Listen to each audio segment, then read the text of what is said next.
siapa artis yang pernah kena kasus Saiful Jamil.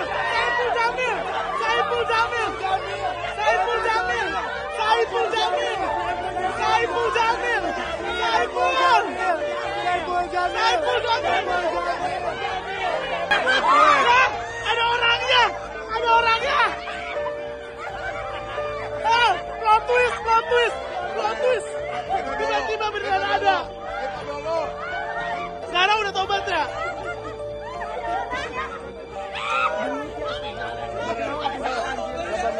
Sebenarnya bukan penghisapan. Sabar, sadar.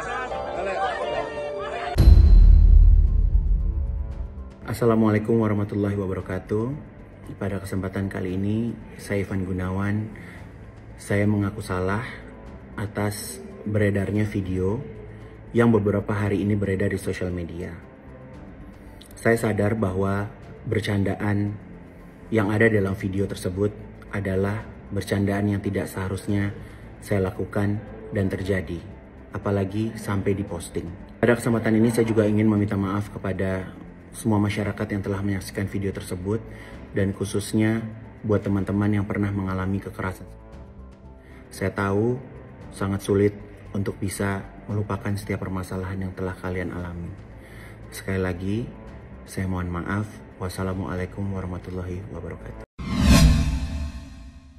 Kemungkinan besar ya dia menonaktifkan, bisa jadi sementara atau mungkin menghapus ya. Tapi ya tujuannya tadi mungkin buat tidak lagi terganggu dengan segala macam hiruk-pikuk di media sosial, apalagi yang sekarang kasusnya dia terasa sangat-sangat menjadi perhatian publik. Ada kemungkinan memang itu misalnya diretas akunnya, tapi saya pikir kemungkinan paling besar yang munculnya karena memang Sandra Dewi merasa harus mengambil jarak dulu gitu dengan publik. Kalau akunnya hilang itu berarti yang bersangkutan merasa tidak nyaman. Oke.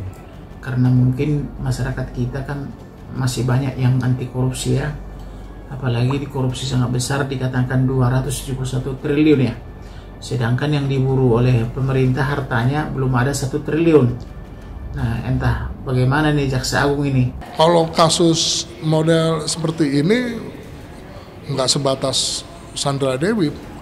Saya pikir banyak orang akan yang terkait ya. Banyak orang akan terkait. Malah menurut saya itu bisa saja itu Sandra Dewi menghilangkan barang bukti itu atau menghapus semuanya atau menyimpan sehingga masyarakat tidak bisa upload atau tidak bisa lihat. Tetapi kalau Jaksa Agung misalnya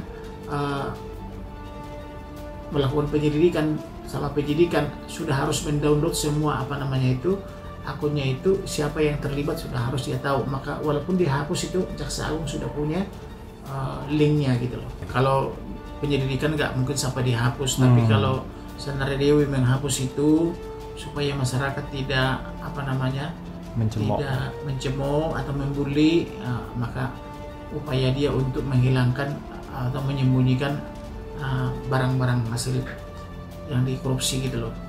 Oleh karena itu maka Jaksa Agung kita dorong supaya menggunakan Undang-Undang Tipikor pasal 3, pasal 2, pasal 3, pasal 18 dan Undang-Undang TPPU gitulah, supaya harta-hartanya kemana, dari mana supaya ditangkap. Ya itu dengan tujuan menyembunyikan atau menyamarkan, ya kan, hasil dari kejahatannya itu orang bisa dikenakan tindak pidana.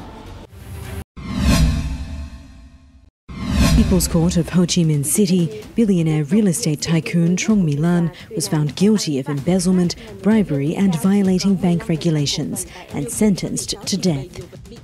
The court heard that Lan paid a bribe of more than $5 million to senior central bank inspectors. Lawyers for Lan can lodge an appeal. On the streets of Ho Chi Minh City this week, a rare protest. Dozens of people gathered outside a branch of the Saigon Commercial Bank. Give us back our money, they chant. They are just some of the victims caught up in Vietnam's biggest financial scandal. Harvey Moise ini tidak berdiri sendiri. Dia adalah rangkaian kejadian yang dimana kejadian awalnya itu bermula di Bangka Belitung, Ya, ada temuan bahwa sebetulnya ada di komunitas PT Timah ini kejanggalan-kejanggalan yang dirasakan oleh para penyelidik ya dan penyidik, ada dugaan tindak korupsi di dalamnya.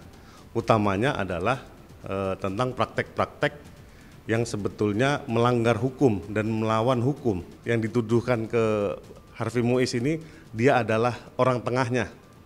Nah, makanya kita melihat atau membedah perkara ini jangan melihat secara kacamata kuda, tapi kita melihat juga dari pandangan Kejagung, apakah mereka ini melihat ini dalam melakukan kewajibannya untuk membela negara ini, hak-hak negara ini, sehingga kerugian yang ditimbulkan oleh orang-orang yang diduga Harvey Muiz dan kawan-kawan ini itu harus diberantas. Kita harus melihatnya di kepentingan negara ini ya. Makanya banyak juga pengamat dan banyak juga praktisi hukum yang pro dan kontra terhadap ya harus dihukum seumur hidup nih pelaku 271 triliun, karena bandingannya ya kita bisa melihat ada perkara di Vietnam ya yang barusan ya dengan nilai yang sebetulnya ya hampir sama, itu dia hukumannya mati. Nah, Indonesia ini di mana? Apakah Indonesia akan membiarkan korupsi ini tumbuh subur di pemerintahan yang baru ini? Saya juga nggak ngerti. Makanya kalau saya sebagai praktisi hukum, saya sangat anti korupsi. Sebetulnya aku setuju ya, karena kan itu termasuk memiskinkan masyarakat. Sementara kayak kita di Indonesia, kita kan ada undang-undang sama Pancasila yang mana isinya dari undang-undang itu adalah kekayaan negara dikelola sepenuhnya oleh negara dan digunakan sebaik-baiknya untuk kesejahteraan masyarakat Indonesia gitu. Maksudnya masyarakat di negara itu, should be Vietnam juga kayak gitu ya. Iya, salut banget karena emang kita harusnya tegas supaya itu nggak terulang lagi. Karena korbannya kan juga rakyat juga ya, kasihan. Setuju, ya dia merugikan banyak orang sebenarnya kan, kayak gitu ya, setuju sih. Cuman sebenarnya masih pro kon sih gitu kan, karena kan nggak sesuai hak asasi manusia juga ya.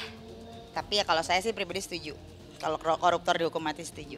Itu sih tadi kan banyak orang yang dirugikan karena dia gitu. Harusnya sih seperti itu ya.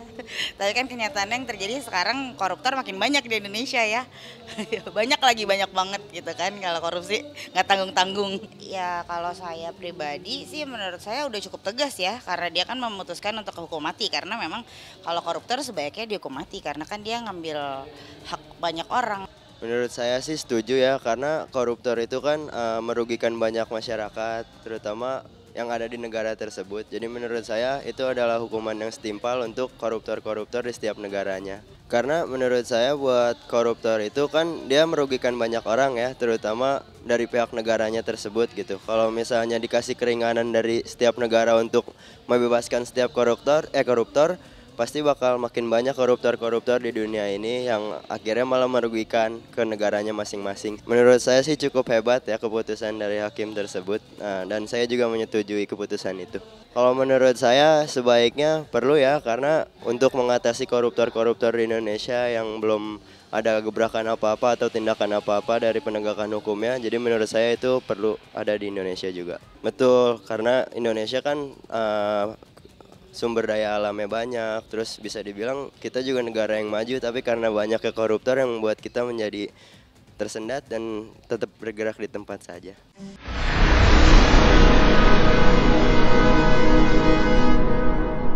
Jadi jangan lupa untuk subscribe Cumi Cumi.